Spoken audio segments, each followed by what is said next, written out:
All right, here we go. This is the first time we've gone live on YouTube. So we're going to give it a roll. What we're doing today is this is going to be a Super Duty 2, one of our new conversions. He's getting, like mine, the dual independent receive, and there's going to be a transmit clarifier here. Now, this radio had some problems when I got here. As you can see, he's done some custom work to it. He's got the white meters. All the digits are blue. This we found is not doesn't really agree with the radio. If you guys want blue digits, don't. I wouldn't suggest the less com. That's what's in this one. So what we're going to do first is we straightened out the audio already, so that's done. We have not put it on frequency yet because once we put the dual clarifiers in, it's all going to change. So we're just going to go ahead and put the clarifiers in. So first thing you do is now this radio comes equipped with a dual clarifier. Okay, so we're going to put this over here. And as you can see, all those little goodies we put in here, nice and neat. Okay. Now, here is our original clarifier. Okay. This is set up as a fine course 2 gang. This bottom one is actually this one. That's your fine. And then this big one is your course. Now, what nobody likes about this is when they lock in the middle. And then you try to line them up and it jumps all over the place. So we're getting rid of all that. What we're going to do is we're going to take and get rid of the fine by adding a resistor to this 10 turn, which we're going to put in there. Now, I've already drilled the hole. So the first thing we're going to do is identify how this is wired. Let me get you guys a little closer to the action here.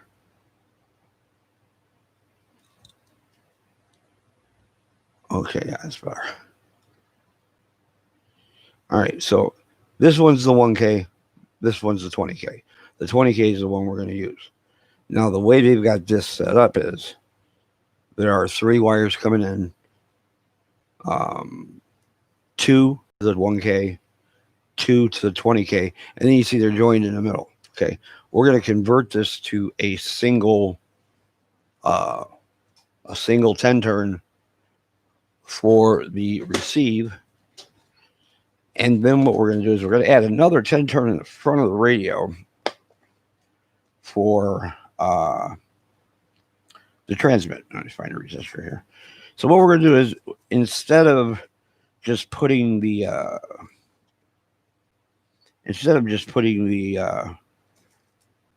control and wrapping it up and leaving it in there, like some guys do, we're not going to do that. What we're going to do is we're going to make it think. See if I can find the resistors. We're going to make it think that it's there, even though it's not. So we're going to fool it. But I got to find some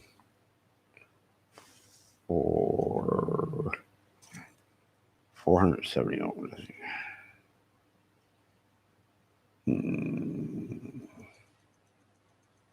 1K, I need a 470.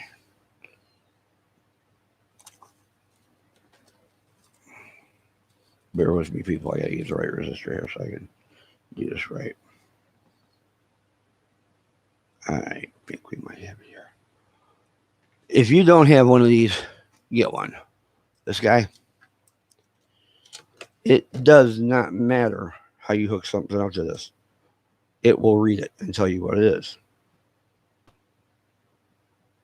So we need roughly 500 ohms. And what we're going to do is, so you put the button in. Now this thing will tell you. No, it's definitely not what I want. Okay, what the damn resistor say? I love going live and not being prepared.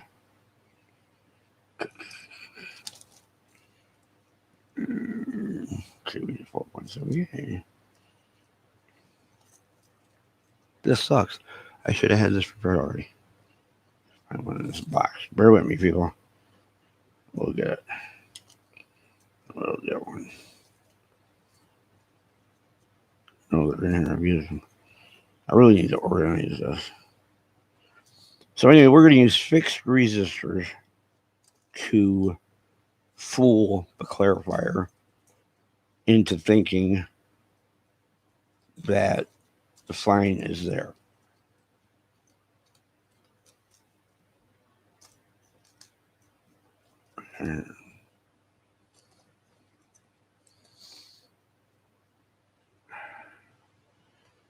This little device will tell you if something's good under load. If you've ever tested a component, you take it out of circuit, you test it. You know, you may have a $400 fluke. You got it out of circuit, and you test it. That fluke's always going to say, bam, 555 ohms. We need roughly 500 ohms. So we're going to take this resistor, and this is how we're going to fool it into thinking that the fine control is there. Because we don't want to alter the way the radio thinks. We want the radio, as far as the radio is concerned, to just, you know, think everything's normal. It doesn't have to know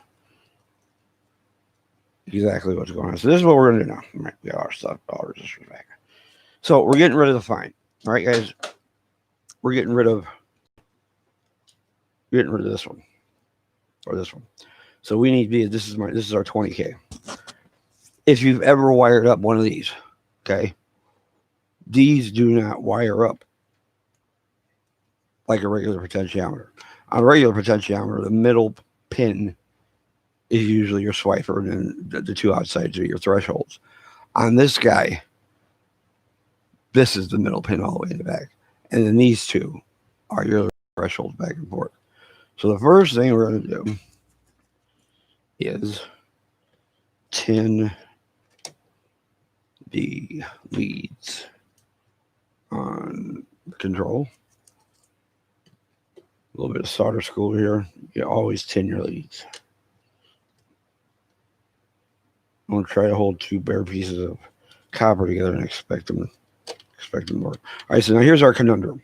Okay, this is our middle. This is our middle pin. We are going to use the 20K here. So orange is our middle pin. So we're going to pull orange, and we're going to put it back here.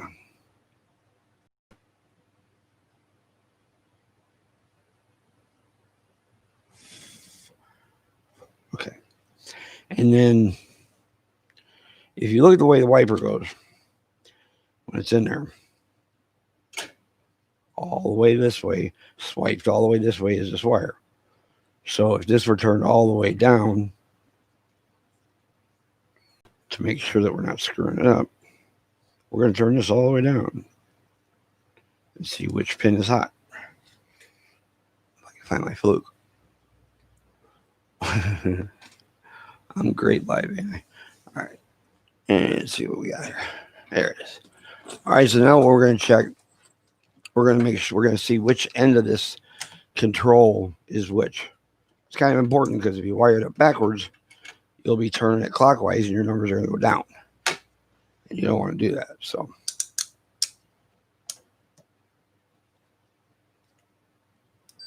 all right, so this is our middle pin.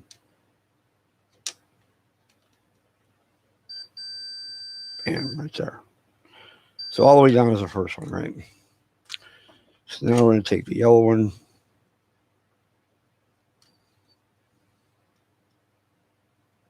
That's where that one's going to live. Turn it all the way down. Now, this is where our conundrum starts, okay? There's a jumper from the 20K to the 1K. The 1K, if you split this in half, is basically 500 ohms, roughly. These are 555, but it's not going to make a big difference. So what we're going to do is, this is how we're going to fool it. If you look at it, it's only tapping on these two. So what we really need to do is on the third pin over here, we're going to put 500 ohms out. No, No, this pin is going to go, let's think about this.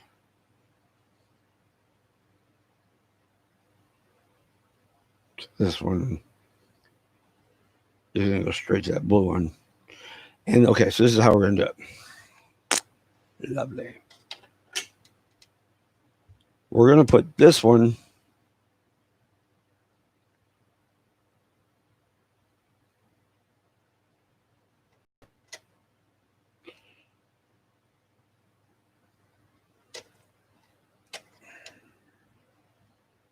for the little guy, isn't it?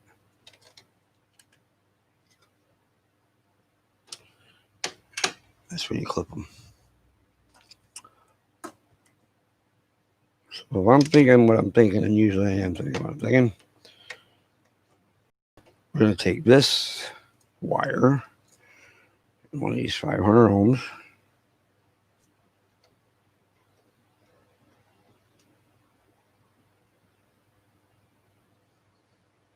so basically we're going to make a fixed circuit where the fine was. I mean, it ain't rocket science. We're just going to, like I said, fool the radio. All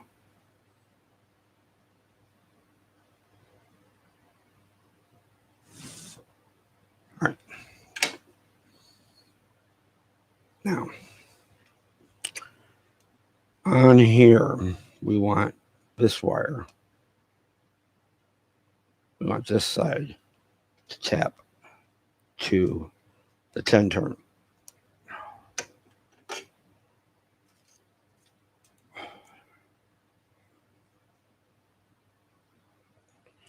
Now it gets a little tricky when you start crossing and fixing reference points.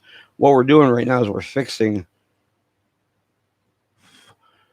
putting the fine control in a fixed position. So now we've got this guy right here, and it's got one wire left on it. So where does it go? The other side of our 500 ohm resistor, of course. Now we have a single 10 turn clarifier. It's not a dual anymore. We've done away with that. What happens with these radios is that the one thing that Dynasty and chinched on was the controls. Clarifier controls should have been way better than they are, but they're not. So you gotta live with what you get. So there. That's how it ends up looking after you get two potentiometers turned into one. Now you got to kind of be careful with this guy now because you got now I've pre-drilled this hole. So now what I'm going to do is I'm going to flip this radio up on the side. I'm going to put that thing in there. I'm going to bolt it down, and we're going to check and see, is it tracking the way it's supposed to. Now there is no more fine. It's all coarse. Let's get this up here where you can see it. There you go.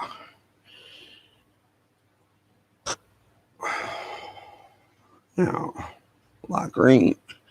Now these 10 turn potentiometers come with, most of them do anyway, with a very cool counter style knob that goes on the top. What you're going to find out is the panel shank for the 10 turn is bigger than a normal pot.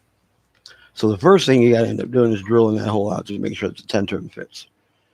And then once you've done that,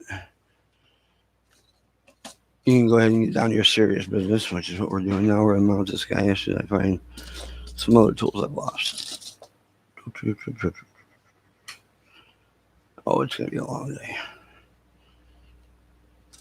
Use these for now. Okay.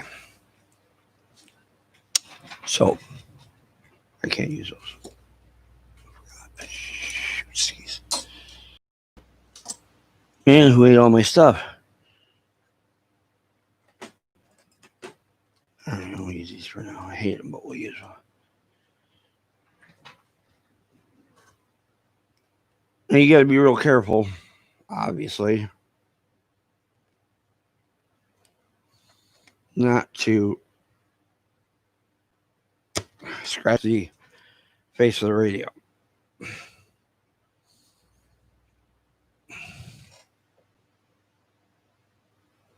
didn't know where those pliers went. You should have all your tools ready before you go live. We'll do that the next time. This time we're winging it. All right, well, we can turn the control now. And it's in there, so let's see what happens.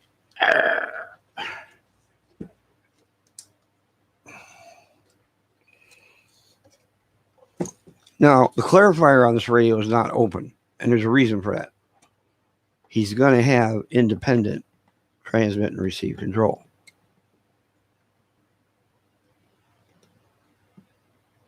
Oh, let's strip.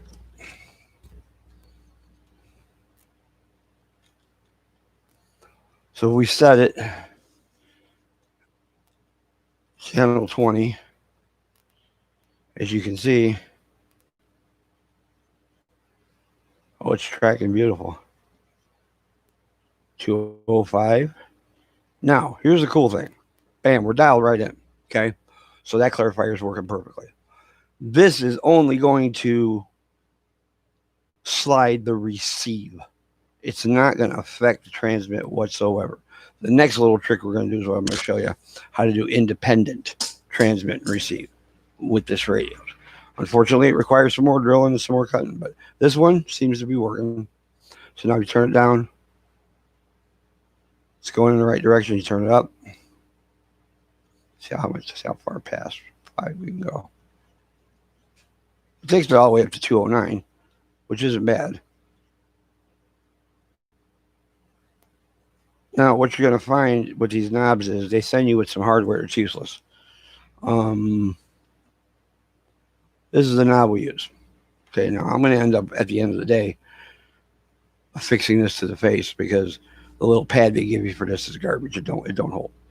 But what you'll notice is that this has got a lock. Unlock it and you can turn it. Now the advantage of this control is a normal control from here all the way to here. That's your distance. One swipe. Okay. This control, you've got to turn it 10 times to get the same amount of slide that you would get out of this. So what it does is it makes it much broader. You know, I put this thing on 5.0. It ain't moved. 270.50. We can see here all day long. My 2000 does the same thing. That will never jump. Once this warms up, that'll never jump off of 5.0 once you set it. So the receiver's good. Okay, and the other thing we did was we added the seconds for him on his clock. So neat little deal there. All right, so now we're going to do the transmit. And that's going to be a little trickier because I can't find my controls. Right here. Yeah. All right, so for the transmit, we're going to use a 5K. Okay. Now, what's in there, I believe, is a 3. But what's going to happen here is, if you've ever done an alignment on a 2000, what you'll notice is, at the end of the day, the last thing you go for is this guy right here. Okay. This is what brings the transmitter and the receiver into alignment. It becomes pretty much useless once the clarifier is open. And now that I'm looking at this, we better check something. Because I see work. I see work I shouldn't be seeing.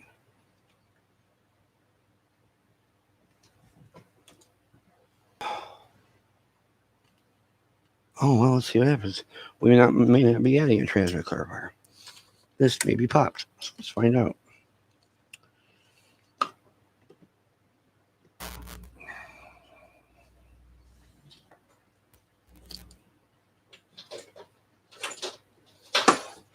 It dials right on 5.0 and stays there. I just turn it on right back to 5.0. All right, let's see where this thing's going. Oh, sorry, guys, I'm in your way. I have to go exit. Let me get this here. All right.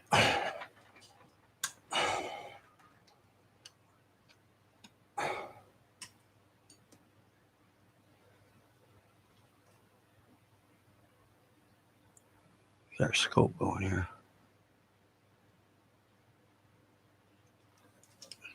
Pull this stuff out of the way. All right.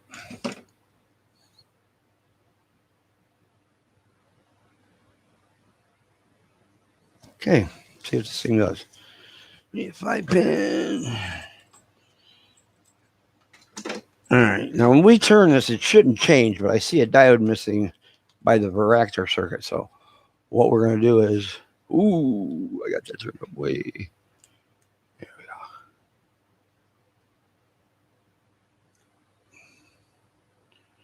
Let's see how much on the watt meter. Anyway. Okay, don't have time for these kind of problems today. Happen to our watt meter.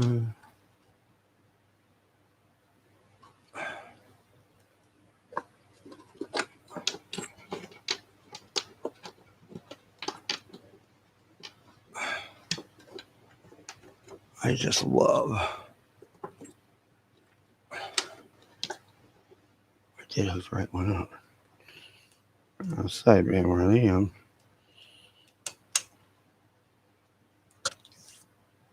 There we go. 18 watts. Okay. So now what we want to check is,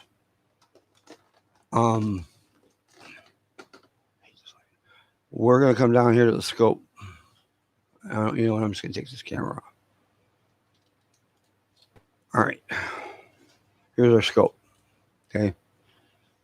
And what we want, let's see, is that going to, yeah. What we want is, you see the little frequency display right there? That we're going to kill the mic gain. Get 271849. So now let's turn the clarifier a few turns.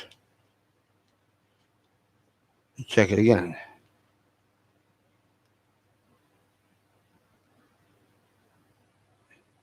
So yes, his clarifier is open already. So we're going to stop right there. He's going to get a single 10 turn. If the clarifier had not been open, we would have added the second one. But when the clarifiers are already open and somebody's added channels, we do not go playing with that. So now the issue is we've got to make the frequency display match the scope. So what I'm going to do here is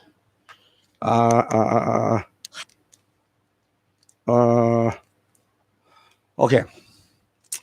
So 1 8 1 2 3 4 5. Now my panel says 50.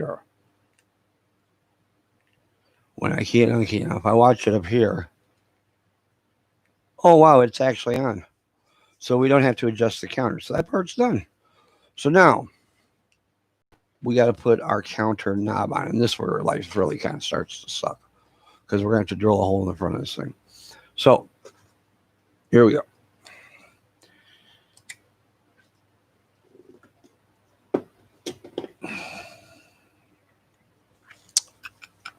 Let's find everything we need first. So that counter is going to go in there all on its own, or that 10 turn.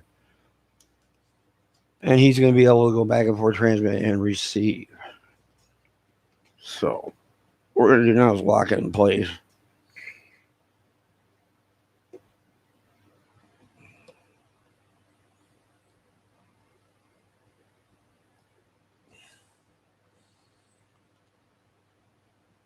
Okay. All right, now once it's in place, what you're going to do is the counter knob that's going to go on top of here has to kind of be calibrated. Question is, what do we do with it? Gotta love being live, man. Lose everything. All right, so here's the top. Here's the counter, and this one's a lot nicer looking. So we're gonna use this one. The pad that goes underneath here is a. I don't know if I saved it. I don't even use them. It's a circular discus. The thing is, there you go. See that notch right here? That keeps this part of the base of the counter knob from spinning. So the first thing I'm going to do is make sure that my Allen nut is in there, and it is. So now what we're going to do is I'm going to mount this right straight to the panel, okay? But in doing so, we're going to have to drill a hole to accommodate for that part. So if I want this to sit, it's going to be like all the rest of them. With the lock here, I think that'd be a pretty nice looking control. We can live with that. So this is what we're going to do. Turn the counter all the way down. We're turning the clarifier all the way down now. Bam. Now before we stab this, we're going to make sure that this is down 0, 0. 0, 0. Now, I've done a couple of these, so it's pretty easy for me. But I'm going to show you guys how to gauge where to drill this keeper hole.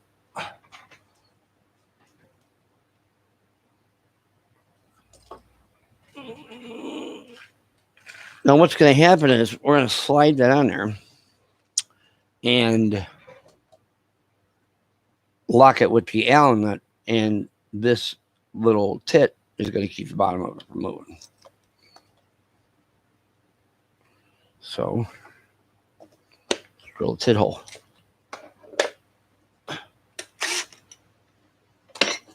I've done this a few times, so don't try this at home without measuring some stuff. And when you do this, be very careful. You got to remember that 10-turn clarifier is right underneath it. So now, I got to test pilot hole.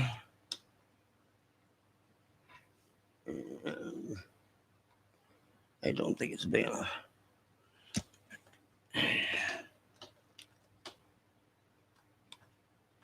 Oh, no, let me go back. So we got to go a little bit bigger.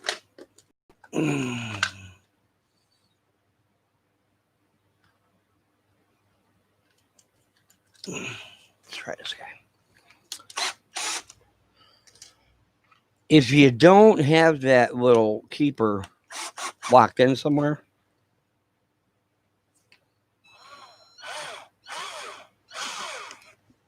get some good drill bits for this part, guys, because if you slip, it's over with.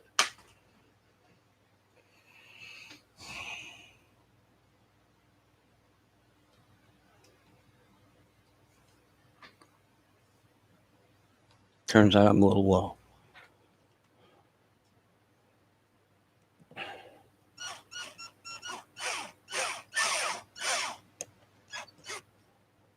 There's an art to drilling through this stuff.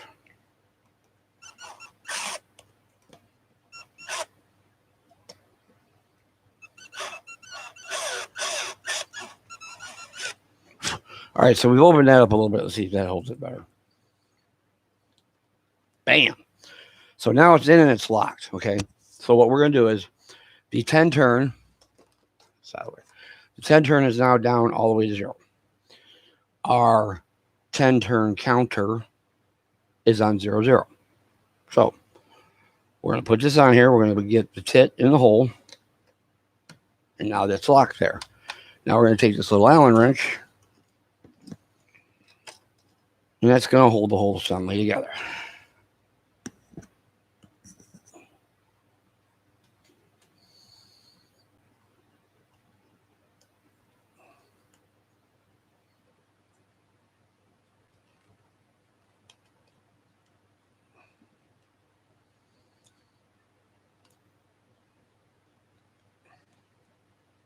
Wow. Oh, you guys right on.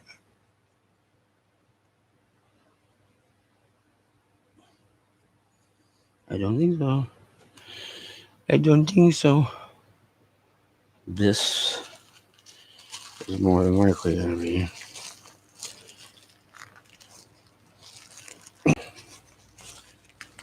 One of these. Borrow the Allen wrench out there. They always send you an Allen wrench with the kit. But we're using a different top, so it's probably got a different size Allen screw in there. So this should be the same type of control. And what we'll do is we're just going to borrow the tool out of it. Yep. Yeah, see, Okay, so we're going to borrow the tool out here and we'll put it back. There it is. Now this is the one we would normally use for our transmit. So you can dial your transmit in one direction. If the clarifier hasn't been opened, you can dial your transmit in one direction and your receive in the other, and they're not locked together. But once they've been locked together, we don't unlock them. It's just it's too much of a pain in the ass. So it's just the easiest way to say it.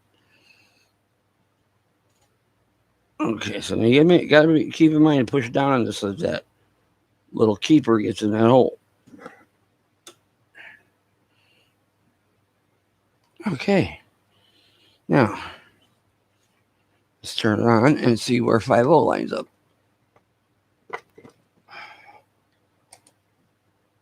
R182, 3. I think that's where you can see it. All right. Now you see, turn this guy.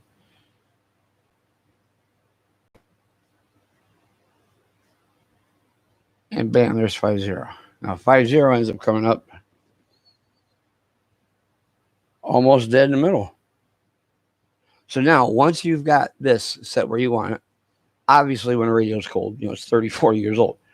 When the radio's cold, it's going to drift a little until it warms up. Once it does, you're going to dial this guy in, put it on 5.0. At that point, it's not going to matter. It's going to stay on 5.0. Okay? So he's getting the single there. And that is how you do that on one that the clarifier has been popped. I didn't realize it had been popped on this one yet. So there it is. He's got the blue digits, blue lights. It's kind of a nice looking radio. Now he's got a nice 10-turn counter. Now the next thing we're going to do, and I'm not going to do this live, his tone, the control we took out of the clarifier, the dual control, is going to get repurposed and put in this tone control. And what's going to happen is the little one on top is going to be the big one on the bottom is going to be the tone control, and the little one on top is going to be his AM carrier control, so he can turn his AM power up and down, because he is getting a brand new, freshly built Superduty 2 board put in there. This is one of ours. Okay. Now what we do with this guy, it goes like this upside down in here on the screen, and you would think it would wreak havoc on the radio, but it does not. My 2000 runs like a top. Okay, but positioning is critical. And these new ones have a little bit bigger relays. But here is one of our, we build these right here. Starts off as a piece of copper board. This one does 50 watts RMS on a 2 final radio and about 110 of PEP. Nice little board. We haven't managed to blow one up yet, so I guess we're building them all right. So he's going to have that in here. And once that module is installed and this is all put together, he'll be able to turn his carrier up and down. On this is going to be a dual. And then CBPA is going to get repurposed. PA is going away. CB will be regular CB power. But if he flips it to PA, it's going to turn that Superduty 2 board on, and all hell's going to break loose. So that's it. This one is kind of, I don't like the blue digits, guys. You know me. But notice that thing ain't come off of 5.0 since I said it. And it won't. These 10-turn counters are the freaking best thing you can do for a 2000. And even better if you haven't popped the clarifiers on yet. So this is, I think, Steve Thompson. He is he's almost done. We're gonna pop the AM carrier control in here. His standby switch, run some wires and drop a Superduty board in, and he's done. Oh, and the other thing was, if you look at the videos of this earlier, see his control and shipping, this got knocked in. This was gone. Here's the piece of the bezel that got knocked in. So now what we did is we keep these old faces. So we stripped an old face and we took a Dremel and we cut this out. Made a nice square. And then we ended up with this. So we took that out. We took the new one that we cut out of the other one and we just trimmed it until it fit back in that hole. Once we got it in the hole, we epoxied it on both sides, put the control back in. So now you can't even tell the idiots at UPS smashed the radio. So there it is. This one's soon to be a Superduty 2. Mr. Thompson, you're a lucky man, except for your blue digits. All right, guys. I hope you learned something. 7-3.